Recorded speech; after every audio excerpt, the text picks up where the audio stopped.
She needs the experience. 4 words. That's all it took to dismantle 7 years of my life. I was standing 3 feet from his desk, close enough to see the coffee rings staining the wood near his left hand, close enough to smell the mint gum he chewed when he was nervous. The gray suit I wore still held the sharp crease from where I'd ironed it the night before, leaning over the board in my kitchen while the radio played something I didn't hear. I'd gotten up at 5:30 that morning. I'd rehearsed nothing because I thought there was nothing to rehearse. The international position was mine. Everyone in the building knew it. I knew it. He knew it. His daughter sat in the chair beside his, legs crossed, thumb moving across her phone in steady flicks. She didn't look up. 25 years old, 8 months out of school. Her last job ended after 6 weeks. I didn't know why and I didn't ask, but I'd heard people talk. She'd called in sick 4 times in 5 weeks, then stopped showing up. I didn't say anything at first. My mouth opened, but nothing came. He filled the silence by saying my name, twice, like I hadn't heard him. Then he said something about growth opportunities and how the company valued my contributions. The words blurred together. I watched his mouth move. I watched her thumb keep scrolling. I walked out. I don't remember if I said thank you or goodbye or nothing. I sat at my desk and stared at the phone for 20 minutes without touching it. Someone walked past and asked if I was okay. I said yes. My voice sounded normal. That surprised me. What happened next? If you're listening to this, I'd love to know where you're from. Drop a comment and let me know. My name is Marin. I don't drink coffee after noon because it keeps me awake. But that day, I drank 3 cups between lunch and 5. They all went cold. I'd take a sip, set the mug down, forget it existed, then start over. By the time I left, my desk had 4 mugs on it, each one half full, each one room temperature. I drove home and sat in my car in the parking lot for 40 minutes before I went inside. The engine ticked as it cooled. I didn't cry. I grew up in a town with 1 high school and 2 traffic lights. My mother cleaned rooms at a motel off the highway. She came home smelling like bleach and synthetic lavender, the kind that burns your nose if you breathe it too long. My father drove a delivery truck. He left at 4 in the morning and came back after dark. We didn't talk much at dinner. We were all too tired. I put myself through college working night shifts at a diner, where truckers ordered eggs at 2 in the morning and left quarters on the table. I didn't have a network. I didn't have a family friend who could make a call. I had work. That's all I ever had. The company hired me 7 years ago. I started in a shared workspace with no windows, answering calls and organizing files. I stayed late because I didn't have anywhere else to be. I fixed mistakes other people made because it was faster than waiting for them to notice. I learned Spanish first, then Mandarin, then French, taking night classes and listening to language apps on my commute.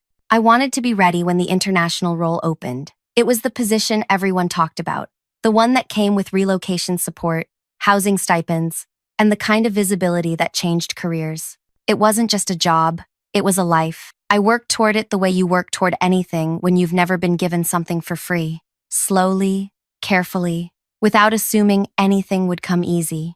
The role was supposed to be posted in June. By May, 3 people had told me privately that I was the obvious choice. One of them was the head of operations, a woman named Joselle, who'd been there 12 years. She said it over lunch, her sandwich untouched, her hands wrapped around a water bottle she kept squeezing and releasing. She had 2 teenagers and a mortgage. She'd been passed over for promotion 3 times. Each time, someone younger with a better last name got it instead. She stayed because leaving felt impossible. Another was the finance director, a man named Anton who was 56 and too afraid to job search. He told me once, late on a Thursday when most people had gone home, that his ideas were stolen in meetings. Someone else would repackage them and present them as their own while he sat silent. He stayed because he thought no one would hire him at his age. He kept a photo of his daughter on his desk, the frame turned just slightly toward him so he could see it while he worked. There were others. I knew them all. I'd had lunch with them when their kids were sick. I'd covered shifts when they needed to leave early. I'd listened when they needed to talk, and I never wrote anything down. I just remembered. I spent 7 years doing that, listening. Not because I had a plan, because that's what you do when you come from nothing. You pay attention. You notice who's tired, who's barely holding on, who's been told they matter, but never treated that way. When the position went to his daughter, something inside me went still. I didn't yell. I didn't cry. I didn't throw anything or slam anything or send an angry message. I walked to my desk and sat. People kept moving around me. Phones rang. Someone microwaved popcorn and the smell filled the floor. I stared at my hands. They looked the same as they had that morning. The next day, I showed up at 8:30 like always. I smiled when people said good morning. I answered questions. I sat in meetings and took notes. His daughter was there, sitting 2 seats down from me, asking questions that showed she hadn't read the brief. I explained things twice, then 3 times. She thanked me. She said I was patient. That week I started training her, not because I wanted to, because he asked me to. He framed it as mentorship. He said it would be good for both of us. I said yes because saying no would have made me look bitter. So I taught her how to prepare reports. I showed her how to navigate the internal systems. I explained client protocols. She took notes on her phone. Half the time she wasn't listening. I could tell by the way her eyes drifted, the way she'd ask me to repeat something I'd just said. She asked me once why I stayed so late. Habit, I said. She nodded like that made sense. The weeks blurred. I stopped sleeping past 4 in the morning. I'd wake up in the dark, my jaw sore from clenching, and stare at the ceiling until the alarm went off. I started noticing things I'd ignored before. The way he never looked at me directly in meetings anymore. The way people stopped asking me questions about the international role. The way conversations dropped when I walked into the break room. I wasn't angry. Anger is loud and sharp and easy to see. What I felt was something else. Quieter, colder. I thought about Joselle, squeezing that water bottle, telling me she'd been passed over 3 times.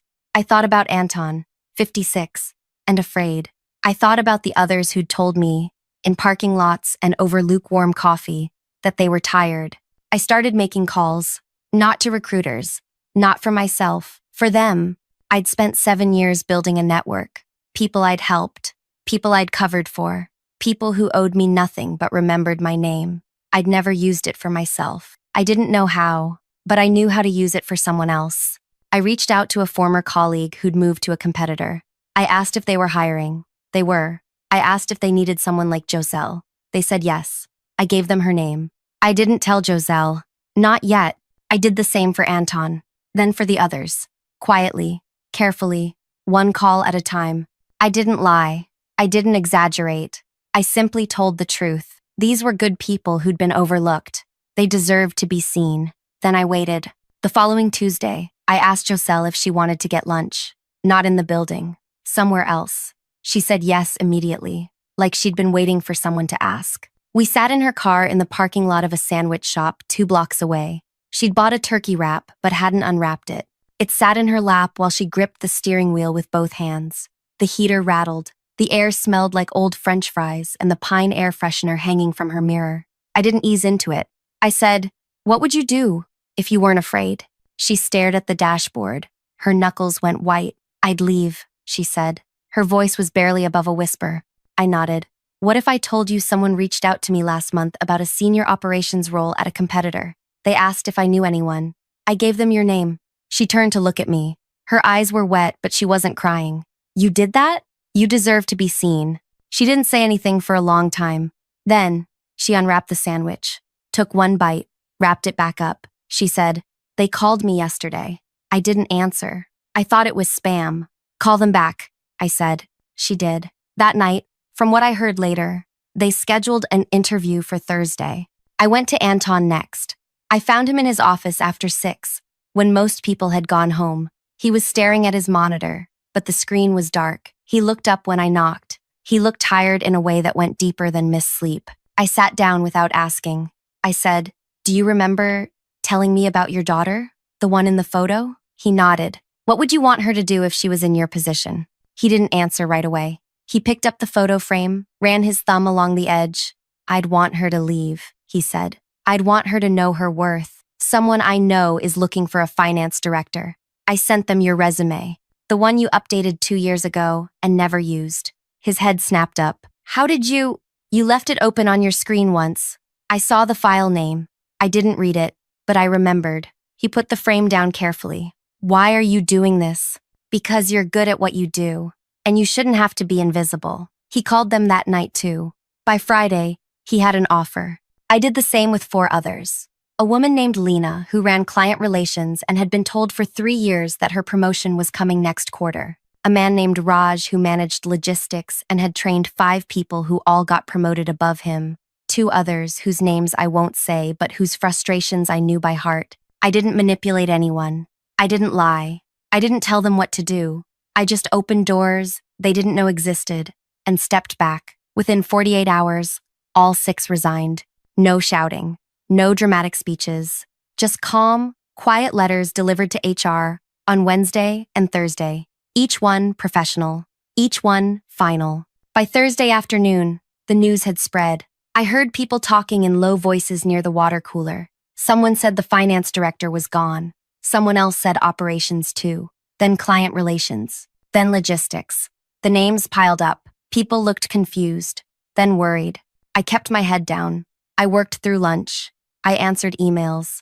I updated spreadsheets. When someone asked me if I knew what was happening, I said no. Thursday evening, just before 5, I got a message. His assistant. He wanted to see me. Immediately, I walked to his office. The hallway felt longer than usual.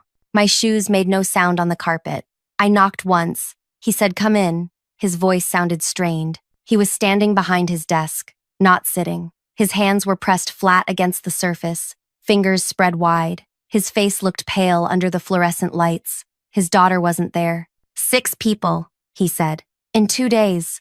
Do you know anything about this? I stood 3 feet from the desk, the same distance as before. I looked at him, really looked. I saw the thinning hair he combed over, the slight tremor in his left hand, the way his tie was knotted just a little too tight. He couldn't hold my gaze. His eyes darted to the desk, then to the window behind me, then back to my face, then away again. They resigned, I said. That's all I know. All of them at once? That doesn't just happen. Maybe it does, I said. When people stop seeing a reason to stay. His jaw tightened. Did you have something to do with this? I didn't blink. I don't control what other people decide. He stared at me. I could see him trying to find something to grab onto. Some proof, some thread he could pull. But there wasn't one. I hadn't broken any rules. I hadn't poached anyone. I hadn't made promises I couldn't keep. I'd just listened. And then I'd helped. This is going to cripple us, he said. His voice cracked slightly on the last word. Operations is gone. Finance is gone. We have client meetings next week, and no one to run them. I didn't say anything. I need you to step up, he said. Temporarily. Until we can hire replacements. You know these accounts. You know the systems. I almost laughed. Almost. Instead, I said, of course. Whatever the company needs. He looked relieved. Just slightly. Just enough to unclench his hands. I left. I walked back to my desk. I sat down. I opened my laptop. Someone walked by and asked if I was okay. I said yes. My voice sounded normal again. That night, I went home and made dinner. Pasta with butter and salt. I ate it, standing at the kitchen counter, looking out the window at nothing. The apartment was quiet. I washed the dish. I went to bed at 9. I slept through the night for the first time in weeks. The next morning, Friday, I came in early. The building was almost empty. I made tea in the break room and sat at my desk and waited. By 10, the panic had set in. Meetings were being rescheduled. Clients were calling. People were running between offices, trying to figure out who was supposed to handle what. His daughter walked past my desk twice, looking lost both times. She stopped the second time and asked me if I knew where the operations files were kept. On the shared drive, I said, under the folder labeled Operations. She nodded and walked away. 5 minutes later, she came back. I can't find it. I walked her through it, step by step, like I'd done 100 times before. She thanked me. She said, I don't know how you keep track of all this. Practice, I said. The chaos continued through the weekend.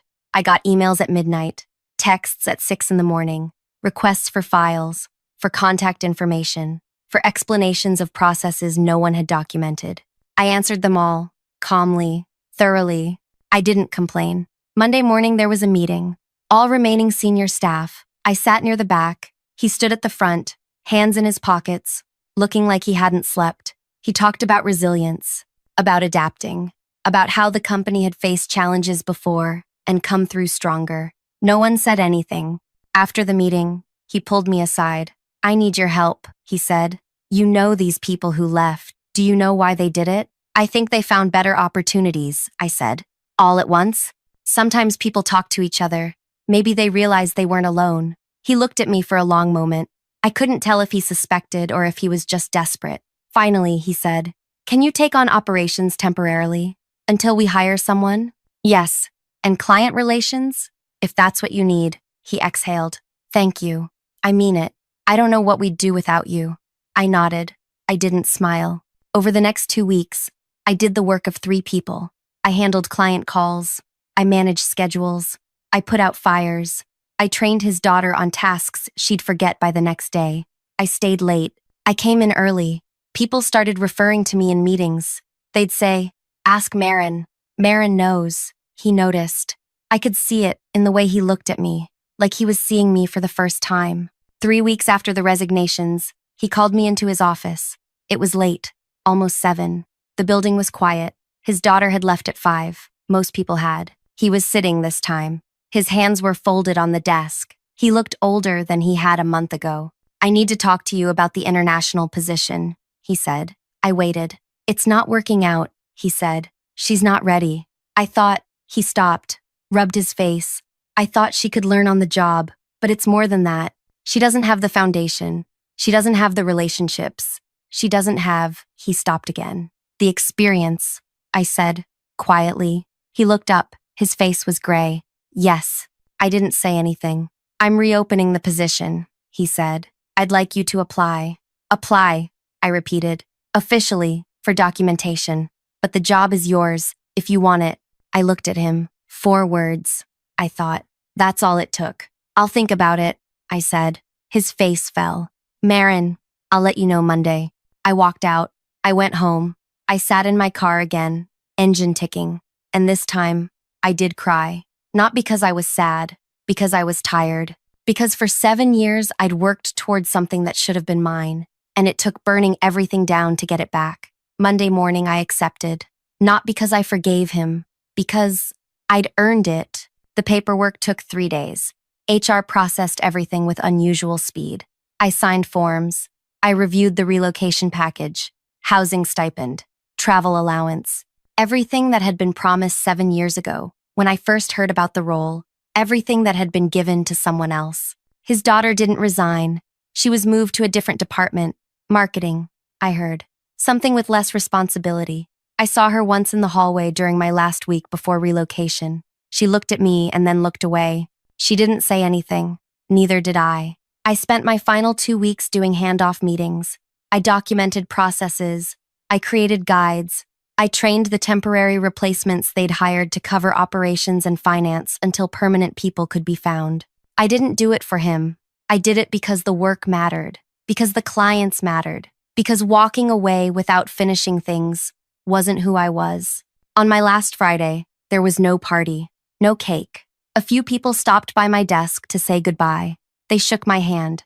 They said, "Congratulations." They meant it. I could tell by the way they looked at me, like they understood something had shifted. Giselle came by at 4. She'd given her notice 3 weeks earlier, but was still finishing out her time. She leaned against my desk, arms crossed, and smiled. "I start the new job Monday," she said. "How do you feel?" "Terrified," she said. "And free." I nodded. I understood both. "Thank you," she said. "I don't think I ever said that clearly enough. Thank you. You don't owe me anything." "I know, but still." She hugged me, quick and awkward. Then she left. Anton stopped by at 4:30. He'd already left the company 2 weeks earlier, but had come back to drop off his access badge. He saw me packing and walked over. "I heard you got it," he said. "I did." He smiled. It was the first time I'd seen him smile in years. Good. That's how it should have been from the start. "How's the new place?" "Better," he said. "They actually listen when I talk." I shook his hand. He held it for a moment longer than necessary. "You're good at this," he said. "Seeing people. Don't lose that." I promised I wouldn't. By 5, my desk was empty. I'd packed everything into 2 boxes. 7 years fit into 2 cardboard boxes with the company logo printed on the side. I carried them to my car. The parking lot was mostly empty. The sun was setting, turning everything orange and pink. I put the boxes in the trunk and stood there for a moment. keys in my hand, looking back at the building. I didn't feel triumphant. I didn't feel victorious. I felt tired and ready. I got in the car and drove home. The international position was based in Singapore. I'd never been. I looked it up that night, scrolling through images on my laptop while I ate leftover rice at my kitchen table. Clean streets, tall buildings, humidity I'd have to get used to, a language I'd need to learn. I added it to the list. Mandarin had been useful. This would be too. I flew out 3 weeks later. The company paid for the flight, business class.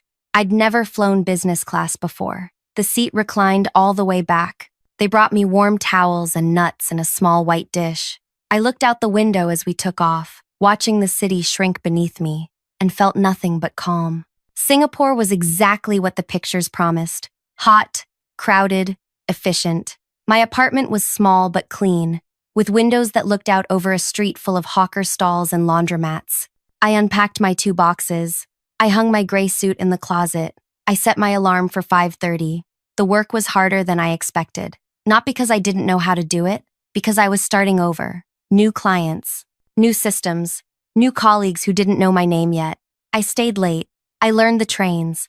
I practiced basic phrases in Mandarin with the woman who sold me coffee each morning. She corrected my tones patiently. 2 months in, I got an email from someone back home, a former colleague. She said the company was struggling.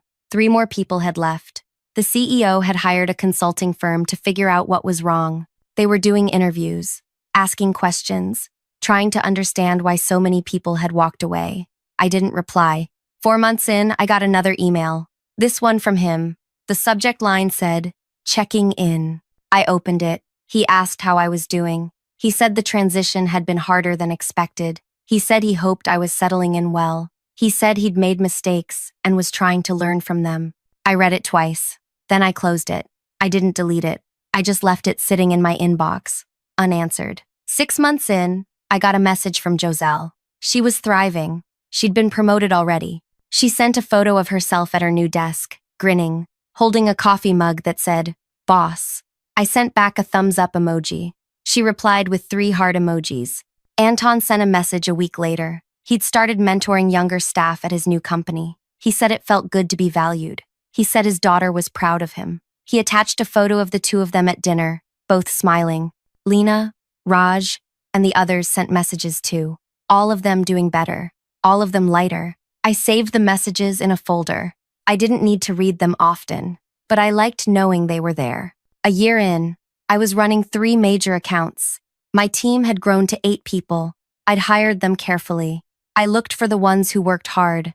The ones who stayed late, not because they were told to, but because they cared. The ones who didn't have connections. I looked for people like me. I made sure they knew they were seen. One evening, after a long meeting, one of my team members stayed behind. A young woman named Priya. She was 26. She'd been with the company 4 months. "Can I ask you something?" she said. "Of course. Why did you pick me? For this team?" I looked at her. She was nervous. Her hands were folded in her lap. "Because you're good at what you do," I said. "And because I could tell you'd been overlooked before." She nodded slowly. "I was. At my last job. I stayed 2 years and never got promoted. They kept saying next quarter. That won't happen here," I said.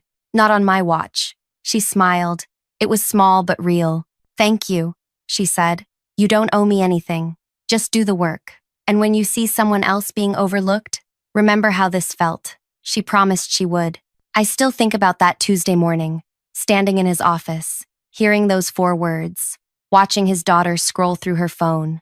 I think about the weeks after, the cold coffee, the sleepless nights, the quiet visits to people who'd been invisible for too long. I don't regret it. Not the plan, not the outcome, not the way it unfolded. I didn't destroy him. I didn't ruin his company. I just helped people see that they had options, that they didn't have to stay in places that made them small. The rest was their choice, their courage, their decision to walk away. What I did wasn't about hurting him. It was about helping them, and maybe helping myself too. The international position was always supposed to be mine. I worked 7 years for it. I learned 3 languages. I stayed late. I fixed mistakes. I built relationships. I earned it in every way a person can earn something. When he gave it to his daughter, he didn't just take a job from me. He told me that none of it mattered, that work wasn't enough, that I wasn't enough. He was wrong. The 6 executives who left didn't quit because I manipulated them. They quit because someone finally told them they deserved better. They quit because they were tired, because they'd been waiting for permission to value themselves. I just gave them the information. They made the choice. When he called me into his office that Thursday, pale and shaking, asking what happened, I could have told him the truth. I could have said, "You did this. You taught them that loyalty means nothing, that effort means nothing, that the only thing that matters is whose name you carry." But I didn't. I just looked at him the way you look at someone who never really saw you and said, they needed experience too, the kind you can't get by being handed things. He understood. I could see it in his face, the way his mouth opened and closed, the way his hands trembled against the desk. 3 weeks later, the position was mine, not because he wanted to give it to me, because he had no choice. I was the only one left who could do the job, the only one who knew the clients, the systems, the languages, the only one who'd stayed. I took it, not as a gift, as payment for what I'd earned. I'm in Singapore now. I've been here a year and a half. I run a team. I manage accounts worth millions. I wake up at 5:30 and make tea and watch the sun rise over a city that isn't home yet but might be someday. I don't think about him often. When I do, I don't feel anger. I feel something quieter, satisfaction, maybe, or just closure. He gave his daughter my job because he thought experience didn't matter, because he thought work didn't matter, because he thought people like me were replaceable. He learned otherwise. If you made it this far, thank you for listening. I'd really appreciate it if you could drop a comment with your thoughts and subscribe if you want to hear more stories like this.